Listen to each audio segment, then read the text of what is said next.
that ir is an irregular, meaning it does not follow any of the rules of IR verbs. Because if it did, you'd literally drop the IR and you'd be left with nothing. Okay? When it comes to irregulars, you've already done one other verb. Okay? And that's the verb ser. Soy, eres, es, somos, sois, son. Okay? Well, with ir, lo siento, you just have to memorize it. Okay? Voy, vas, va, vamos, vais, van. All right? That's your verb. Okay? Voy, I go. Vas, you go. Va, she goes or he goes. Vamos, we go.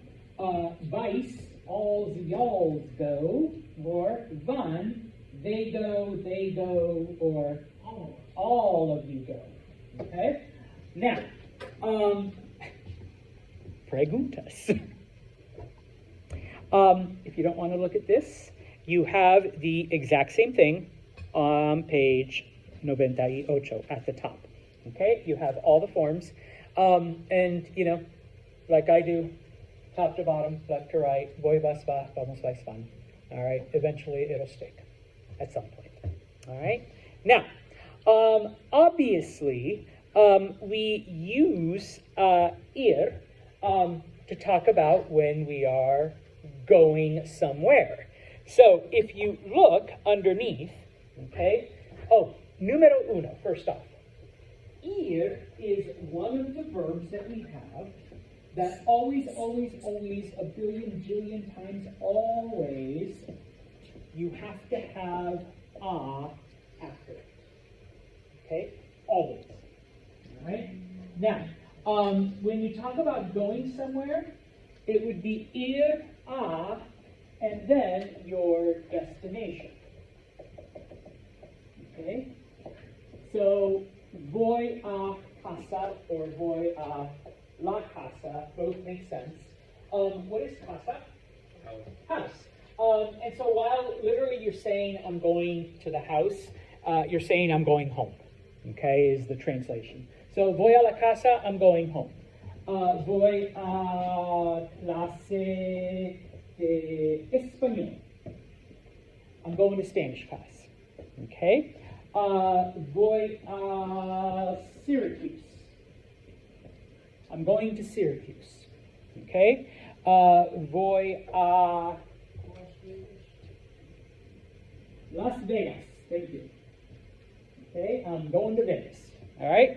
So, ir, a, and then your destination.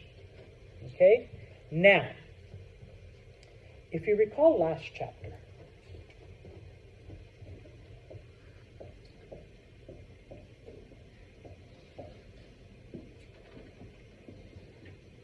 there are only two contractions in the entire Spanish language.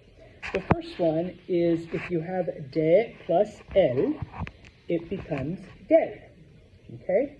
Today, right now, you will learn the second one. Okay? If you ever have a plus el, they contract into av. Okay?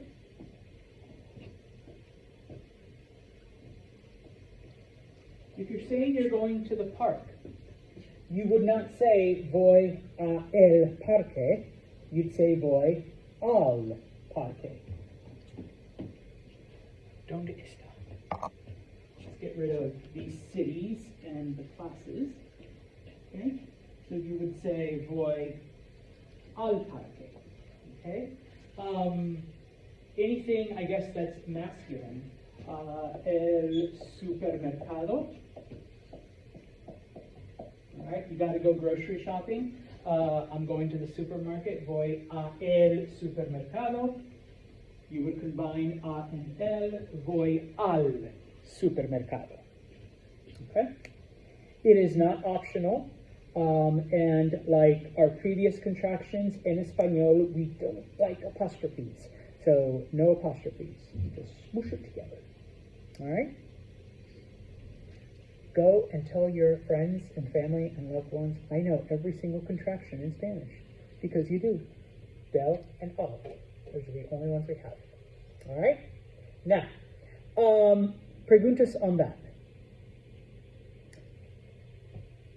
If you recall at the beginning of the semester, I said that we would only be using the present tense, which we are, but that we would learn like maybe 1 3/4 of verb tenses. Here's 1/4. In Espanol, Spanish speakers will sometimes use the verb ir plus a and then an action to express the future. Okay? Because literally you are saying that you're going to and then an action. All right? So it implies something that's going to happen. All right? So I might ask Maddie, what are you doing after class? Okay? And she might say, Señor Santos, después de clase, after class, voy a trabajar. What's voy a trabajar? I'm going to work. Yeah, my shift starts at 12:30. All right? So she's telling me what's going to happen about an hour in the future. Okay? Voy a trabajar. Okay? I could ask Antonio, do you have any plans tonight? And he says, voy a estudiar. What is voy a estudiar? Yeah, I'm going to study. All right, so he just told me what's happening, I don't know, 12 hours from now. All right, 12 hours into the future.